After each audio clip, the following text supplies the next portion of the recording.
어머니한테는 형님만 자식이에요. 저는 자식도 아니죠. 그럴 거면 아들 하나만 낳지 전 뭐하러 낳으셨어요. 뭐야?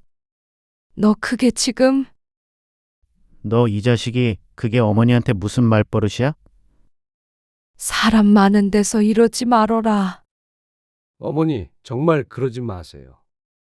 형님이랑 저 차별하시는 건 그렇다 쳐도요. 애들까지 되물림 하시면 안 되죠. 장순만 어머니 손주예요.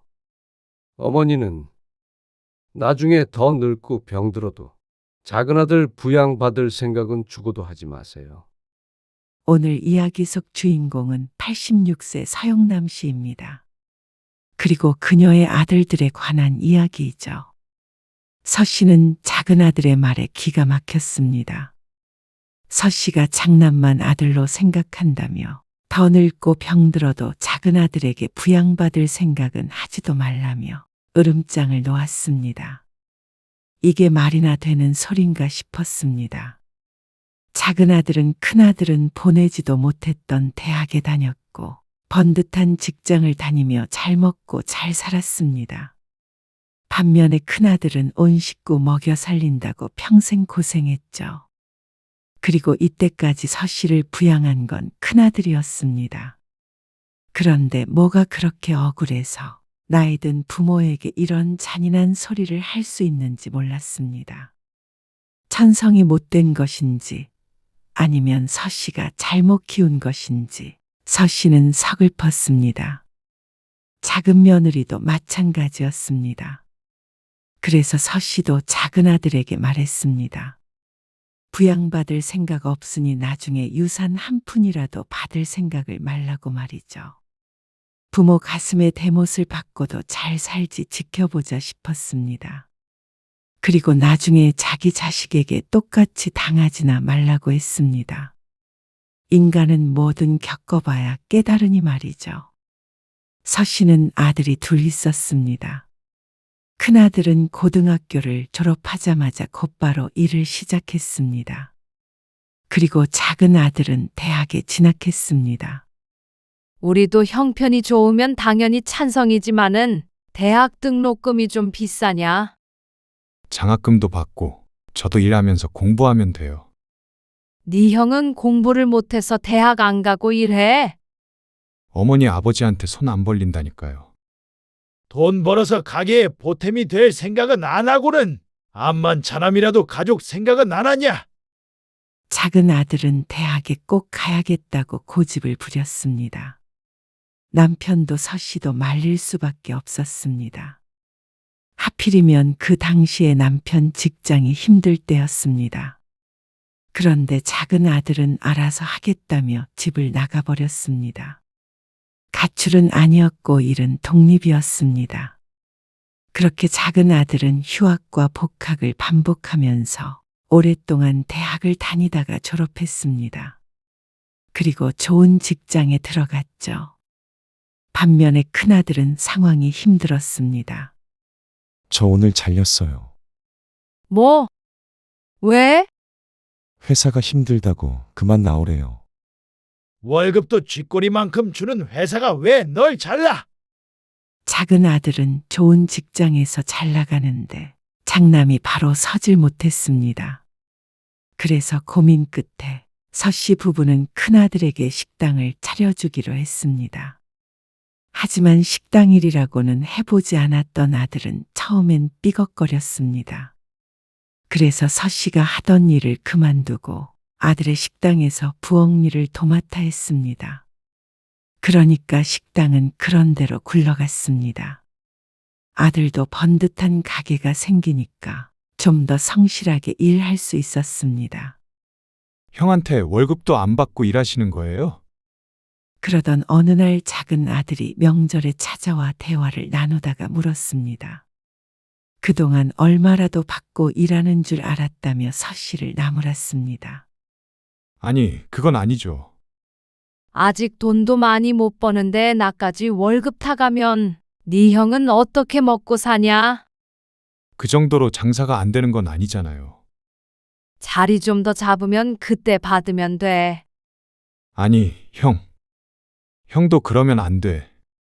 그러니까 큰아들도 기분이 좋지 않았는지 맞받아쳤고 두 형제가 감정이 상해 언성을 높이기 시작했습니다. 그만하지 못해. 그때 남편이 끼어들어 둘을 말렸습니다. 영철이 너는 형한테 그게 무슨 말버릇이야? 아니, 아버지. 제가 틀린 말 한 건 아니잖아요. 어머니 허리도 안 좋다고 그러시더니 걱정돼서 하는 소리예요. 할만하니까 도와주는 거잖아.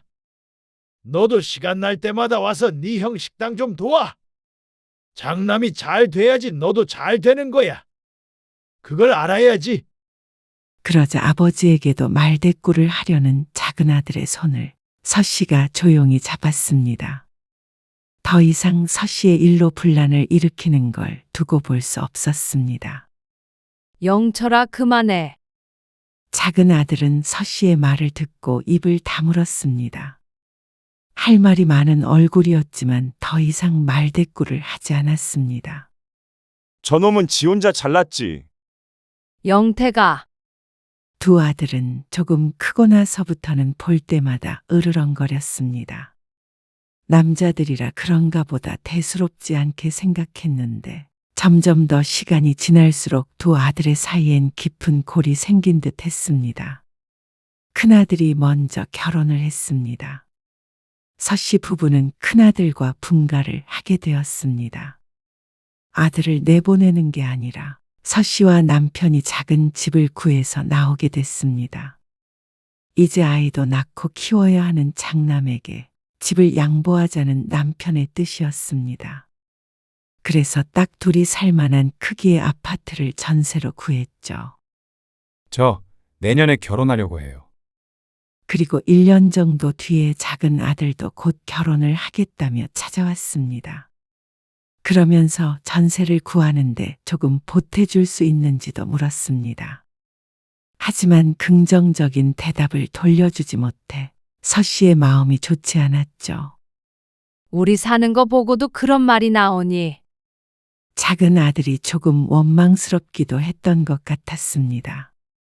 형이 보수도 안 주고 엄마를 부려먹는다며 화내던 작은 아들이 결혼할 때는 손을 벌린다는 게 모순처럼 느껴졌습니다. 너도 형편 뻔히 알잖냐?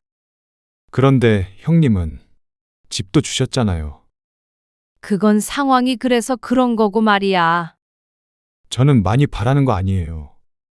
모아둔 돈에서 조금 부족한데 그것만 좀 보태주셨으면 해요. 서 씨는 작은 아들의 말에 한숨을 쉴 수밖에 없었습니다. 집이 두 채라 각각 하나씩 주면 서 씨도 오죽 좋았을까요? 그런데 큰아들보다도 돈을 잘 버는 작은 아들이 똑같이 해달라고 하니 속이 답답했습니다. 너는 돈도 잘 벌잖냐? 형에 비해서 그런 거죠. 그런데 저도 똑같은 아들인데 왜 어머니 아버지는 늘 형밖에 모르세요? 무슨 말도 안 되는 소리야. 그럴 리가 있어? 늘 그러셨잖아요. 장남 아니면 의미 없으시죠. 서 씨는 아들의 말에 충격을 받았습니다. 살면서 그런 생각은 한 번도 해본 적이 없었는데 작은 아들의 서럽다는 듯한 목소리에 어안이 벙벙했습니다. 장남 차남 그런 문제가 아니잖아. 근데 넌 일찍 나가 살면서 혼자 벌어 혼자 썼잖냐?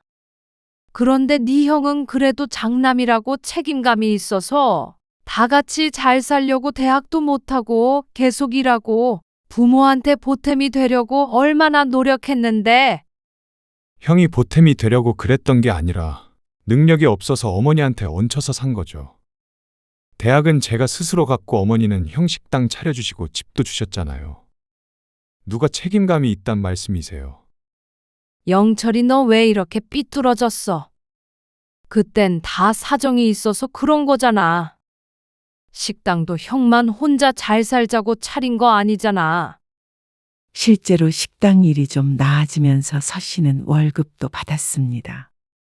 그러니까 작은 아들과 비교하기도 어려웠습니다. 큰아들은 내내 서 씨 부부와 같이 살았기 때문에 땅 나눠서 큰아들에게 이만큼 지원해줬다고 보기도 그랬죠. 그런데 작은 아들은 그동안 그것들이 차별이라고 느꼈던 모양이었습니다. 서씨가 해명하려고 했지만 이미 마음이 상했는지 작은 아들은 입을 다물었습니다. 그리고 불편하게 있다가 집으로 돌아갔습니다. 결혼하고 나서도 대면대면하게 지내더니 서씨의 남편이 세상을 뜨면서 다시 작은 아들과 가까워졌습니다. 혼자 지낼 수 있으시겠어요? 왜 못 지내? 아니면 저희 집으로 들어오세요. 작은 아들은 혼자 남겨진 서씨가 걱정되는지 자꾸만 찾아왔습니다. 너희 집으로 가면 식당에서도 멀어지고 여러모로 불편하지. 며느리 눈치도 보이고 나는 여기서 그냥 살련다. 마음만이라도 고마웠습니다.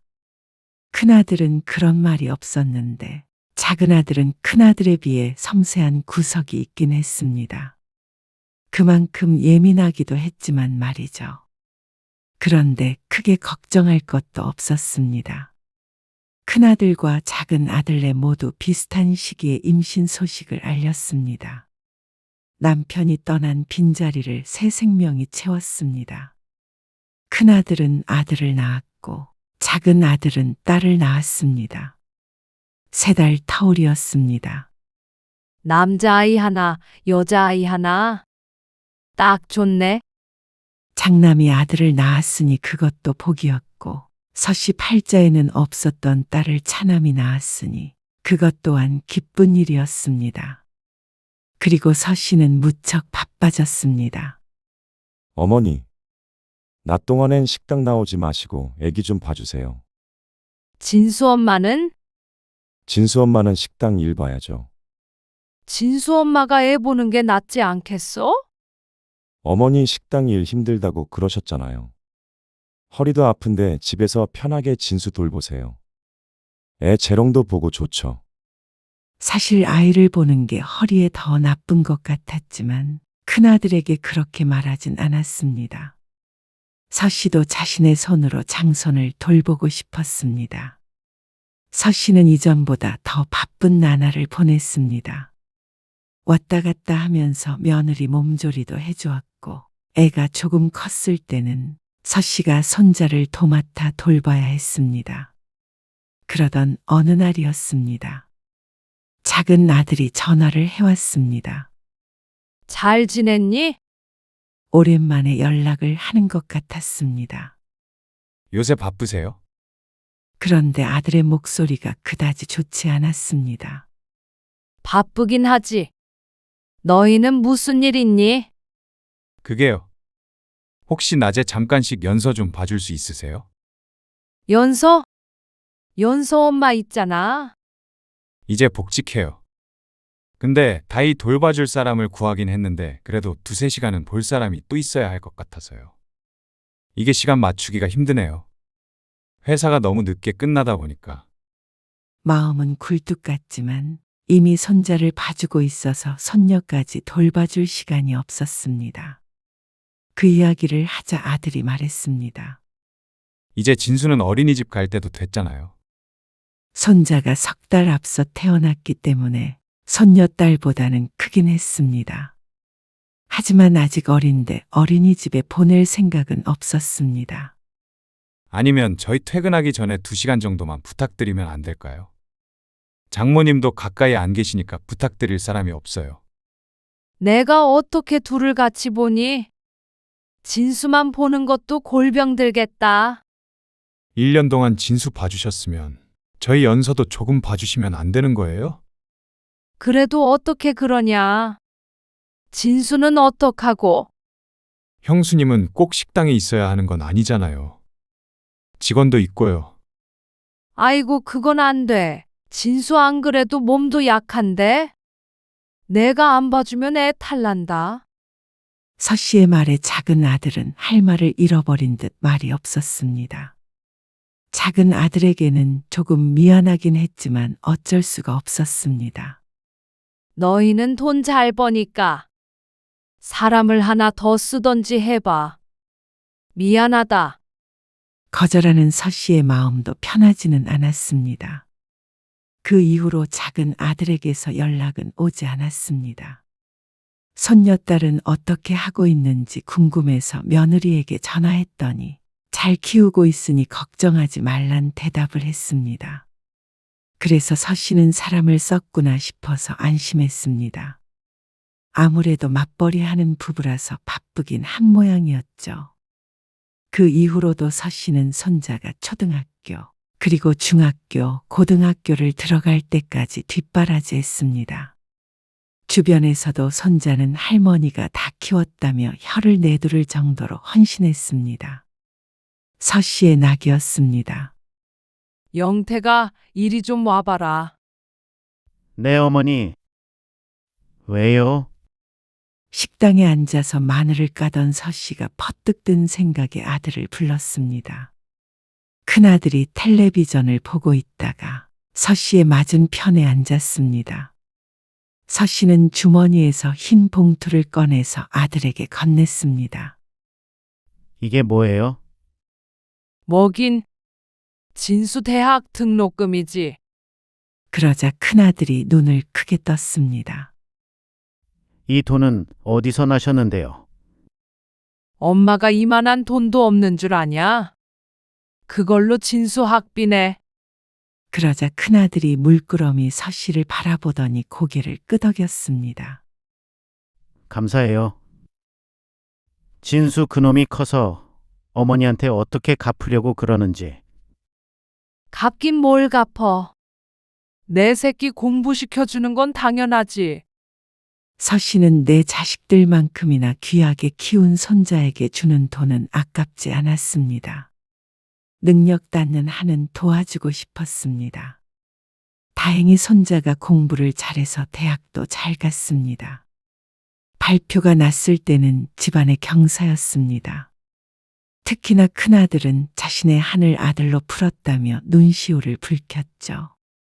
근데 영철이한테는 웬만하면 말하지 말어라. 영철이한테요? 그래. 혹시라도 서운해할 수 있잖아.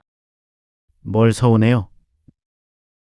어머니가 우리 진수 키워주신 거 뻔히 다 알고 있는데. 그리고 잘 먹고 잘 사는 놈이 등록금 달라고 그러면 안 되죠. 같은 해 손녀딸도 대학에 입학했습니다. 등록금이 비싼 탓에 둘 다 지원해 줄 수는 없었습니다.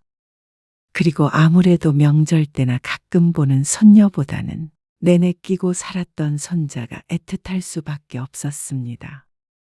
그런데 우연히 명절에 작은 아들도 이 사실을 알게 됐습니다.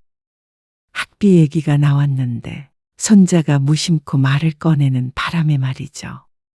어머니 참 한결같으시네요. 작은 아들은 서운한 티는 냈지만 화를 내지는 않았습니다. 아들도 충분히 이해하는 듯 보였죠. 그리고 손자가 대학을 졸업하고 한참을 취직을 못할 때 서 씨도 애가 탔습니다. 진수야, 이거 가지고 가라. 서 씨는 때때로 식당에 들르는 손자의 주머니에 10만 원씩 넣어주었습니다. 큰아들이 본다면 용돈을 그만큼 줄여버리기에 아무도 모르게 주었죠. 그러자 손자가 눈짓으로 고맙다고 하고는 얼른 식당을 나섰습니다. 저놈은 뭐가 되려고 저러고 다니는지 모르겠어요. 나중에 큰일 하려면 준비가 필요할 거 아니야. 공부도 곧잘했던 손자이기에 나중에 뭐가 돼도 될 거라고 생각했습니다. 그런데 결국 다음 해에 평범한 회사에 취직했습니다. 무슨 자격증을 따서 큰 회사에 들어간다더니 포기한 모양이었습니다.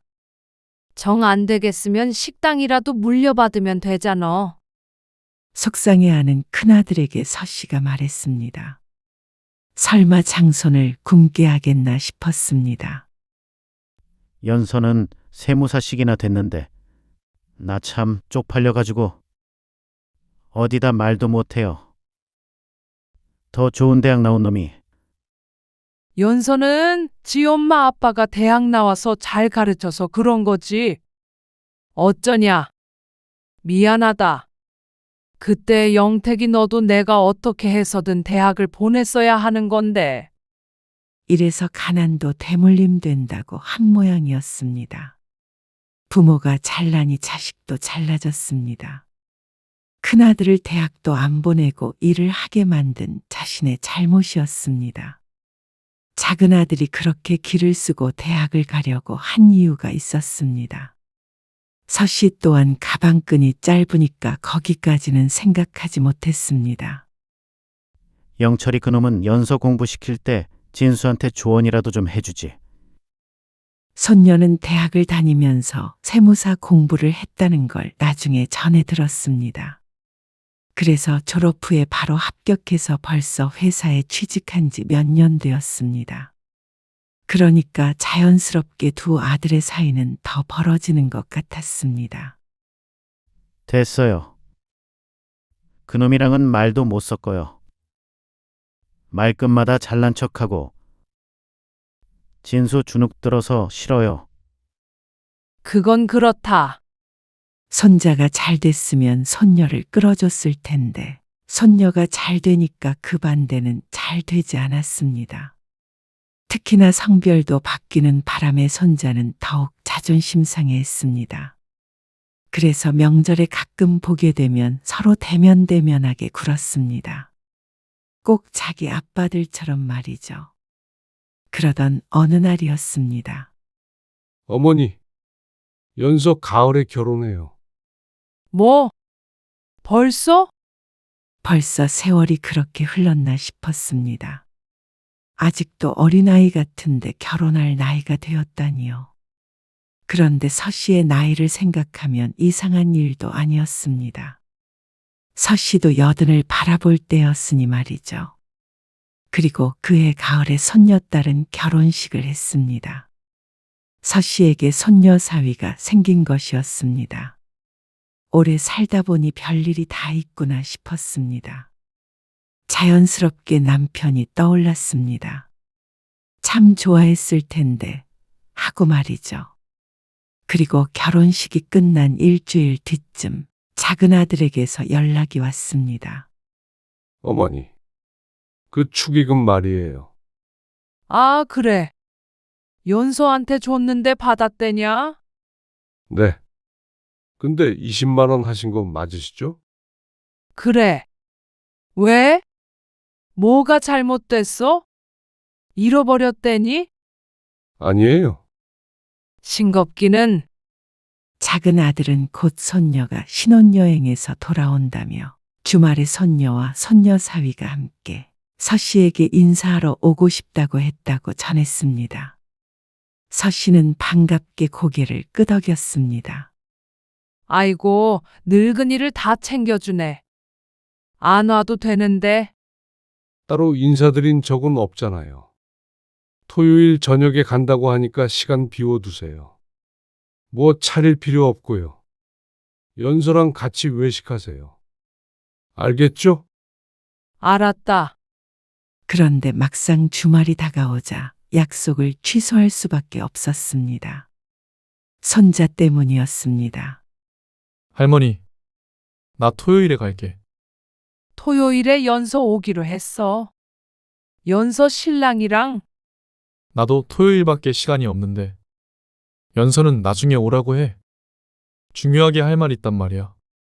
아이고, 바로 내일인데? 사실 내년에 나도 결혼하려고 해.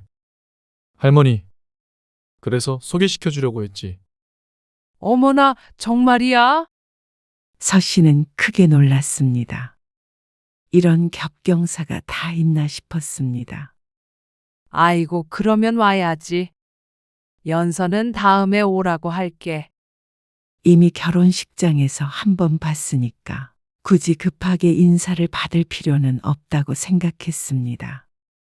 그래서 약속을 미루고 다음 날 손자와 예비 손자 며느리를 만났죠. 그리고 그 이후로 손녀 사위를 따로 보진 못했습니다. 금방 까먹어 버렸습니다. 다음 해 손자가 결혼할 때는 서 씨는 눈물을 흘렸습니다. 아들 결혼할 때도 울지 않았는데 어쩐지 손자가 결혼하니까 서글프기도 하고 기특하기도 하고 말로 표현할 수 없는 감정이 들었죠. 그리고 서씨는 꽁꽁 숨겨뒀던 돈을 꺼내 손자에게 주었습니다. 어머니, 무슨 진수한테 5천만 원이나 주셨어요? 결혼식이 끝나고 큰아들이 조용히 다가와 서씨에게 물었습니다. 통장으로 입금했는데 그걸 제 아빠에게 말을 한 모양이었습니다. 우리 장손 결혼하는데 할머니가 돼서 이 정도는 해줘야 하지 않겠냐? 내 손으로 키운 내 새끼인데. 어머니, 감사해요. 그런데 바로 근처에 있었던 것인지 그 이야기를 들은 작은 아들이 크게 화를 냈습니다. 어머니 정말 너무하신 거 아니에요?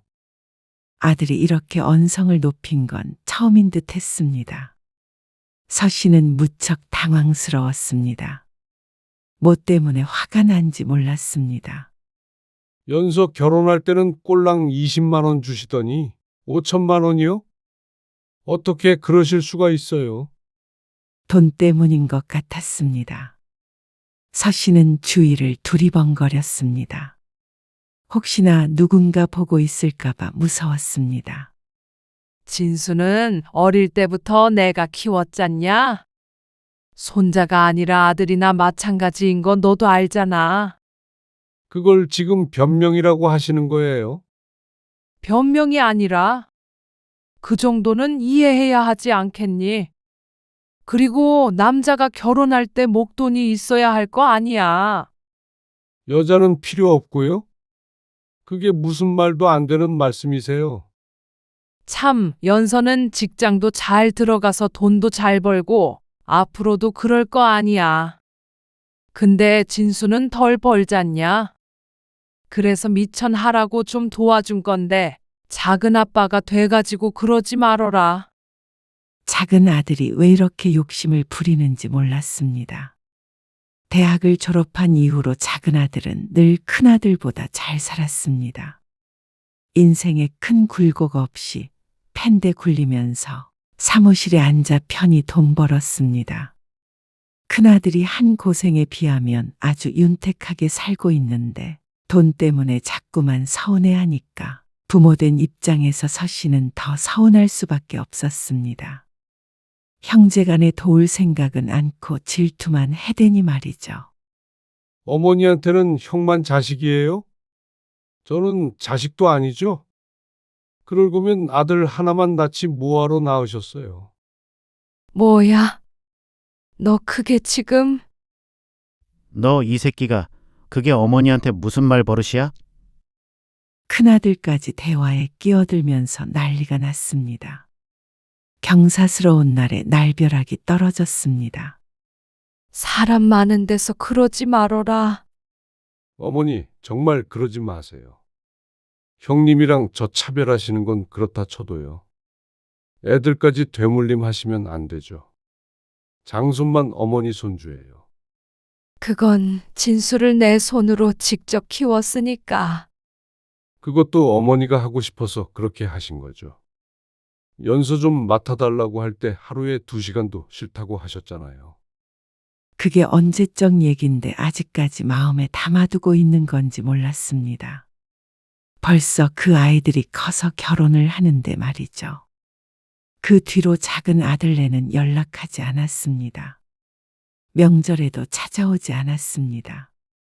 그래서 명절마다 우울한 서씨를 큰아들네가 위로했습니다.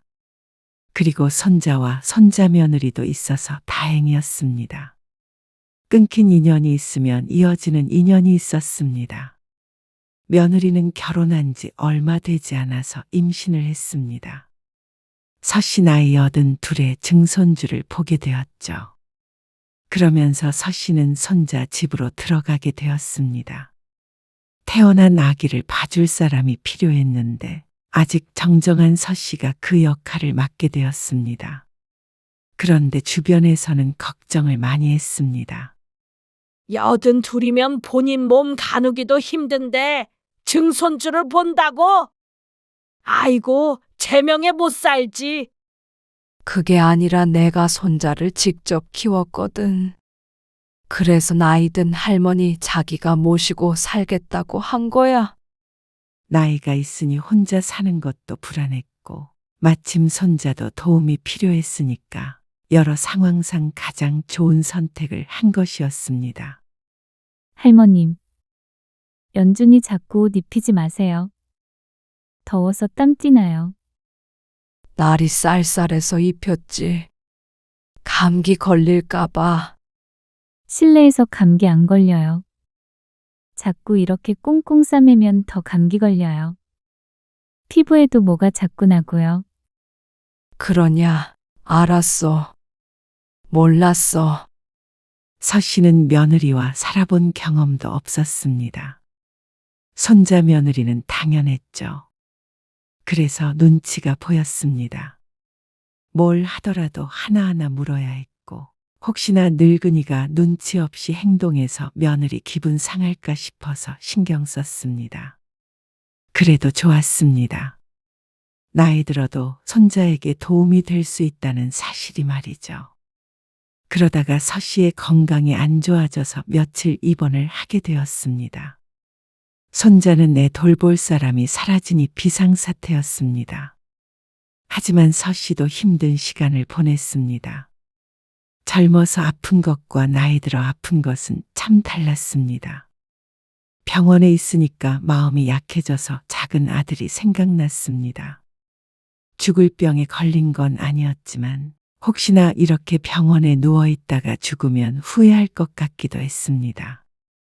그래서 작은 아들이 괘씸했지만 먼저 손을 내밀었습니다.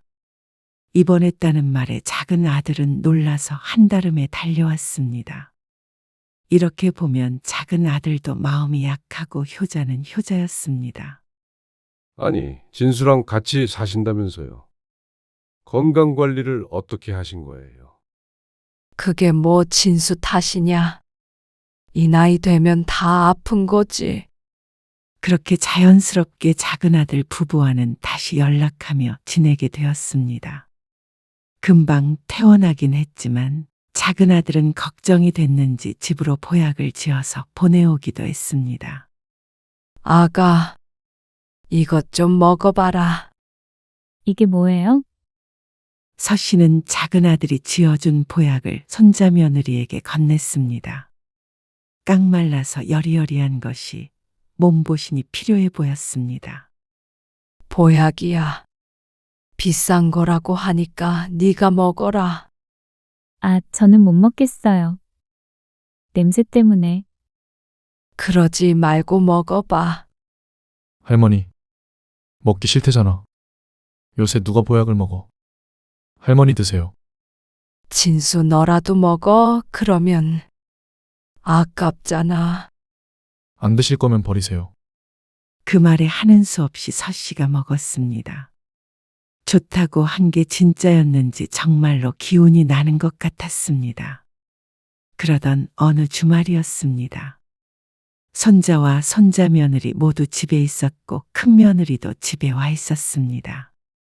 요즘 금값이 엄청 올랐다네요.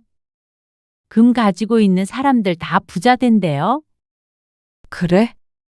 며느리가 텔레비전을 보며 하는 말에 서 씨는 솔깃해서 방으로 들어갔습니다.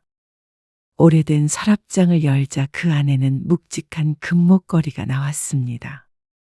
옛날에 남편이 살아있을 적에 큰맘 먹고 선물해줬던 유일한 장신구였습니다. 무겁기도 하고 누가 훔쳐갈까봐 무서워서 한 번도 안 차고 다녔는데 금값이 그렇게 올랐다면 이것도 꽤나 나가겠다 싶었습니다. 그래서 그걸 가방에다가 넣고 집을 나섰습니다. 금은방에 가서 시세라도 물어볼 생각이었습니다. 그런데 금은방에 도착하자 가방 안에 목걸이가 없었습니다. 아이고, 이게 무슨 일이야. 내가 분명히 여기에 넣어서 왔는데. 잠깐만 기다려주세요. 네. 천천히 찾으세요. 하지만 아무리 뒤져도 목걸이 비슷한 것도 나오지 않았습니다. 서 씨는 혼이 빠진 듯 했습니다. 순금 10돈짜리였습니다. 언뜻 계산해 보아도 너무나도 큰 돈이었습니다. 어디다 떨어뜨리신 거 아니에요? 버스를 타고 나오기는 했는데 짐작도 가지 않았습니다. 잠깐씩 가방을 열어보긴 했는데 그때 흘린 건지 어쩐 건지 기억나지 않았습니다. 서씨는 버스에도 문의해보고 했지만 결국엔 찾지 못했습니다. 찾을 수 있을 리가 없었습니다. 어딘가에 떨어뜨렸다면 누군가 가져갔을 테니 말이죠. 서씨는 그날 이후로 식음을 전폐했습니다. 목걸이만 생각하면 앓는 소리만 나왔습니다. 아, 도대체 왜 그러시는 건데요? 하루 종일 식사도 안 하시고요. 손자의 연락을 받았는지 큰아들이 찾아와서 다그쳤습니다. 그래서 어쩔 수 없이 입을 열었습니다. 그러자 아들도 골치가 아픈 듯 머리를 감싸쥐었습니다. 아니, 그러게. 그거를 왜 가지고 나가셨어요? 세상에 그게 얼만데 그걸 잃어버리세요? 정신이 있는 거예요, 없는 거예요? 아들의 호통에 눈을 질끈 감았습니다. 스스로에게 하루 종일 되뇌었던 말이었습니다. 아들도 화가 나서 집으로 돌아갔습니다. 손자도 한심한 듯 쳐다보는 것 같고 세상 사람들 모두가 서씨를 탓하는 것 같았습니다. 어쩌자고 그걸 가지고 나갔는지 서씨도 후회가 됐습니다. 얼마나 하는지 확인해 볼 생각이었는데 소매치기라도 당했는지 아니면 정말로 흘렸는지. 하지만 그게 중요한 게 아니었죠. 순금 10돈을 잃어버렸다는 사실이 서씨를 알아눕게 했습니다. 어머니, 잃어버린 걸 어떻게 해요? 그렇다고 그렇게 계속 식사도 제대로 안 하시고 계실 거예요. 작은 아들에게도 소식이 갔는지 전화를 해서 걱정했습니다. 하지만 서씨는 차라리 이대로 콱 죽어버렸으면 싶었습니다. 목걸이 하나도 간수 못하고 노망난 늙은이는 죽어야지. 이제 갈 때가 됐나 보다. 무슨 말씀을 그렇게 하세요? 그까짓 목걸이 없어졌다고 사람이 왜 죽어요? 그게 그냥 목걸이가 아니야. 네 아버지가 사준 거고 10돈짜리라고. 10돈이든 20돈이든. 그러고 계신다고 목걸이가 돌아오냐고요. 걱정해 주는 건 고마웠지만 달갑지 않았습니다. 남은 가슴 아파 죽겠는데 그깟 목걸이라고 하는 것도 마음에 들지 않았습니다. 그래서 작은 아들의 전화는 받지 않았습니다. 그런데 사흘쯤 뒤에 작은 아들이 찾아왔습니다. 네가 여긴 어쩐 일이야? 일어나 보세요. 뭐 좀 가지고 왔으니까. 그게 뭐야? 아들이 주머니에서 뭔가를 꺼냈습니다. 상자를 열어보니까 웬 목걸이가 들어 있었습니다. 색깔이 누리끼리한 것이 순금이었죠. 10돈짜리예요. 서씨의 눈이 커졌습니다. 연수 엄마가 어머니 그러고 계신 거 알고 예물이랑 뭐랑 폐물들 다 팔아서 만든 거예요. 놀라운 말이었습니다. 작은 며느리가 어째서 이런 걸 주는지 영문을 몰랐습니다. 따지고 보면 서씨가 그동안 작은 며느리에게 해준 것도 없는데 말이죠. 이거 받고 기운 차리시래요. 그러다가 진짜 쓰러지세요. 그 말에 서씨는 눈물이 흘렀습니다. 이러니 저러니 해도 작은 아들 내외에 심성이 곱긴 했습니다. 아이고, 내가 이걸 받아도 될지 모르겠다. 얼른 받으시고 일어나서 식사하세요. 불퉁하게 말한 아들은 일하러 가봐야 한다며 나갔습니다. 서씨는 보약을 먹었을 때보다도 기운이 펄펄 나는 것 같았습니다. 할머니, 그건 들고 나가지 마요. 아이고, 그걸 말이라고 해. 서씨는 목걸이를 소중하게 보관했습니다. 그리고 한 달쯤 뒤 순금이 멋있긴 하네요. 자고 다니긴 좀 그래. 무겁기도 하고. 너처럼 젊은 애들은 이런 거 잘 안 하고 다니지. 그래도 하나 있으면 좋긴 하겠어요. 그래? 그러면 너 이거 주마. 어머나, 정말요? 저 주셔도 되는 거예요? 그래. 어차피 나 죽으면 누구한테든 줘야 하는데. 손주 며느리가 좋지. 서씨는 작은 며느리에게서 받은 목걸이를 손자 며느리에게 주었습니다. 어차피 물려준다면 작은 며느리에게 갈 것이고 그건 또 손자 며느리에게 가지 않을까 싶었습니다. 금값이 그렇게나 올랐다면 나중엔 살림미천이 되지 않을까 하는 생각도 들었습니다. 손자 며느리는 크게 기뻐했습니다. 하지만 작은 아들은 전화해서 소리를 질렀죠. 정말 너무하신 거 아니에요. 연서 엄마가 어떤 마음으로 그걸 드렸는데 손자 며느리가 어디에 무슨 사진을 올렸다는데 그래서 아들도 알게 됐다고 했습니다. 내가 그걸 차고 다닐 것도 아니고. 그래서 준 거야. 차고 다닐 거 아니고 남 줘버릴 거를 왜 죽는다고 그 난리를 치셨어요?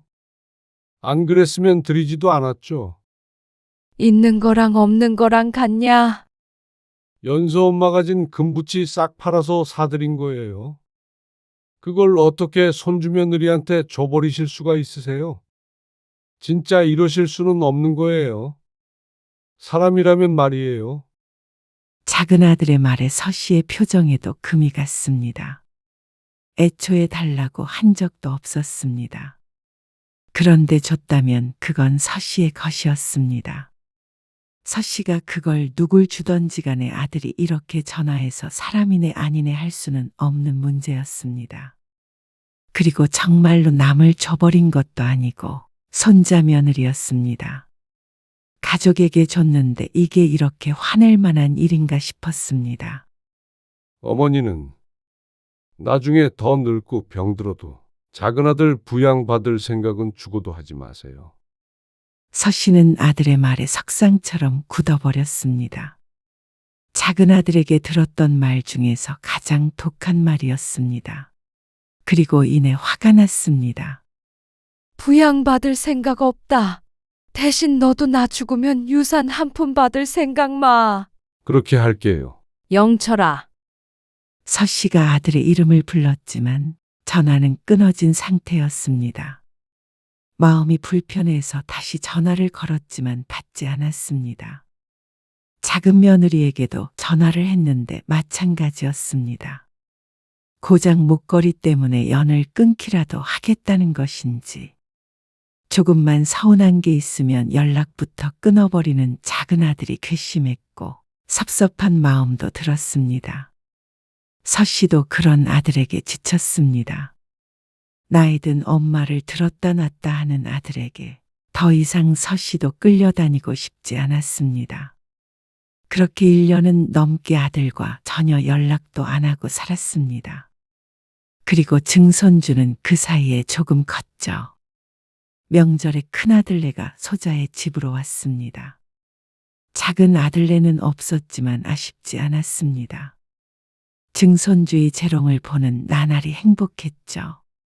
그런데 명절 전날 늦은 밤, 서씨는 우연히 아들과 며느리의 대화를 듣게 되었습니다.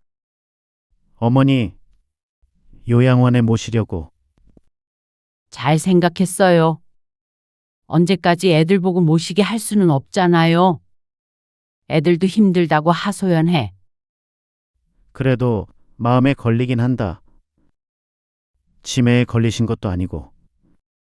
꼭 치매에 걸려야만 가나? 어머님 연세를 생각해요. 이제 곧 90돼. 따로 집 구해드릴 수도 없는 연세야. 알지? 자꾸 깜빡깜빡 하시는 것도 있잖아. 어린애도 있는데 진수도 불안해하고. 여러모로 어머님도 전문적인 돌봄을 받는 게 좋잖아요. 당신이 먼저 그랬잖아. 알어. 요양원에 모셔야지. 지금까지 모신 것도 힘들었지. 서 씨는 두 사람의 대화를 듣고 주저앉을 뻔했습니다. 손자와 손자 며느리가 서 씨와 함께 사는 것이 힘든 줄 알았다면 같이 살지 않았을 것이었습니다. 그런데 그런 상황에서 자신들이 데리고 사는 게 아니라 요양원에 보내겠다는 선택을 한 큰아들 내외 충격적일 수밖에 없었습니다. 서 씨는 평생을 아들과 손자만을 바라보며 살았습니다. 그런데 정신도 멀쩡한 서 씨를 이렇게 보낼 생각을 몰래 하고 있었다니 꿈에도 몰랐습니다. 언제 실행에 옮길지는 모르겠지만 두려웠습니다. 이 나이에 요양원에 들어간다면 다시 나올 생각은 말아야 했습니다. 그런데 인생의 마지막을 그렇게 보내고 싶지 않았습니다. 차라리 치매에 걸렸으면 했습니다. 그렇다면 아무것도 모르고 갔을 텐데 말이죠. 서 씨는 두려움에 떨었습니다. 큰아들이 연락이 오면 어깨가 번쩍 튀었습니다. 그래서 이렇게 살 순 없겠다 싶었습니다. 영태가, 나는 이제 혼자 살고 싶다. 아, 혼자요? 왜요? 갑자기 서 씨는 어느 날 아들의 식당으로 찾아가 말했습니다. 애기 보는 것도 이제 힘에 부치고 남은 여생 혼자서 조용히 살고 싶어. 어떻게 혼자 사세요? 위험해요. 위험하긴. 원래도 혼자 살았는데 뭘. 정신 멀쩡한데 왜 못 살아. 그러자 아들이 뜨끔한 표정을 지었습니다. 서 씨는 아무것도 모른 척 아들에게 말했습니다. 그냥 작은 방이라도 좋으니까 하나만 얻어줘. 너희랑 가까울 필요도 없고, 친구들 만나고, 취미생활도 하고 그렇게 혼자 말년을 보내려고 그래. 그러자 아들이 며느리와 눈을 마주쳤습니다. 이렇게까지 말하는데 요양원에 보낸다면 자식이 아니라 악마가 아닐까 속으로 생각했습니다. 다행히도 큰아들은 악마는 아닌 모양이었습니다. 금방 방 하나를 얻어주었습니다. 그렇게 서 씨는 손자의 집에서 나오게 되었습니다. 그런데 막막하기도 했습니다. 무작정 나오긴 했지만 서 씨도 본인이 몇 살인지 알았습니다. 이제는 슬슬 자식의 도움이 필요할 나이였죠. 모든 걸 자식과 손자에게 줘버리니 가진 것도 많지 않았습니다. 큰아들에게 기댈 수밖에 없는데 자꾸 손을 벌리면 혹시 몰랐습니다. 귀찮아서 요양원에 보내버릴지도요. 서 씨는 매일 밤 누워서 눈물을 흘렸습니다. 지나온 세월들이 야속했습니다. 큰아들에게 모든 걸 바쳤지만 말년이 참 비참하다고 생각됐습니다. 자식이 없는 사람처럼 작은 방에 누워서 혼자 눈물을 훔치는 삶이라니. 얼마 전까지만 하더라도 증손주 재롱을 보며 넓고 밝은 집에서 시끌시끌 살았는데 말이죠. 가만 보면 큰아들은 그랬습니다. 늘 서 씨에게서 가져가기만 했습니다. 평생을 그랬습니다. 손자도 마찬가지였습니다. 남들에겐 큰아들이 나를 모시고 산다고 말했지만 사실 서 씨가 큰아들 삶을 지탱해 주었습니다. 그걸 버림받은 뒤에야 알게 되었죠. 자연스럽게 작은 아들이 떠올랐습니다. 서 씨가 뭐 하나 제대로 해준 것도 없지만 스스로 잘 살았고 부모에게 베풀 줄도 아는 아들이었습니다. 작은 아들은 늘 큰아들과 자신을 차별한다고 했습니다. 서 씨는 말도 안 된다고 생각했지만 이제와 돌이켜 생각해보면 작은 아들 말이 맞았습니다. 뭐든 큰아들이 우선이었습니다. 그 당시에는 상황이 그랬고 늘 변명거리가 있었지만 지금은 생각도 나지 않았습니다. 못해준 것만 생각났죠. 서 씨는 어느 날 작은 아들네 집을 찾았습니다. 전화는 받지 않아 어쩔 수가 없었습니다. 문 앞에 서서 심호흡을 하고 초인종을 눌렀습니다. 그러자 작은 아들이 아닌 손녀딸이 나왔습니다. 할머니. 연서구나. 손녀의 품 안에는 작은 아이가 안겨 있었습니다. 어쩐지 눈물이 날 것 같았습니다.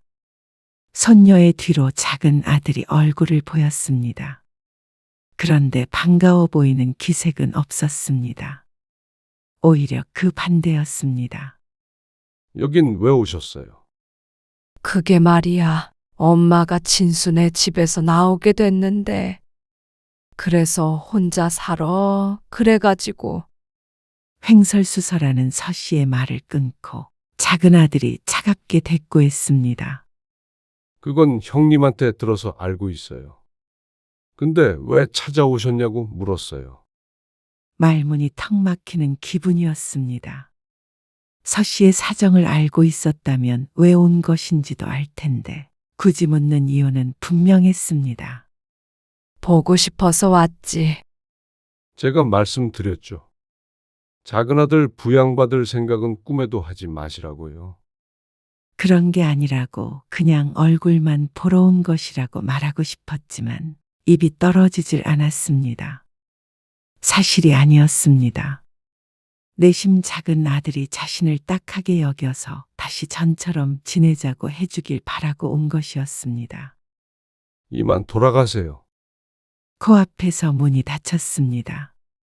안쪽에서 대화를 나누는 목소리가 희미하게 들렸지만 이내 멀어졌습니다. 서 씨는 혼자 남겨져 천천히 뒤를 돌았습니다. 아무래도 이게 작은 아들과의 마지막 만남일 거라는 예감이 들었습니다. 꽉 닫힌 문이 다시 열리지 않았습니다. 서 씨는 쓸쓸한 자신의 집으로 돌아갈 수밖에 없었죠. 서 씨는 누워서 생각했습니다. 어디서부터 잘못된 것인지 말이죠. 하지만 어쩌면 처음부터였던 것 같다는 생각이 들었습니다. 거슬러 올라가 보면 아들들이 아주 어렸을 때부터 시작된 것이었구나 싶었습니다. 그러니까 이런 벌을 받는 것 같았습니다. 작은 아들이 다시는 찾아오지 않는데도 할 말이 없다고 생각했습니다. 서 씨는 누구도 원망할 수 없었습니다. 결국 자신의 말년을 이렇게 만든 것은 어리석은 서 씨 본인이었으니 말이죠.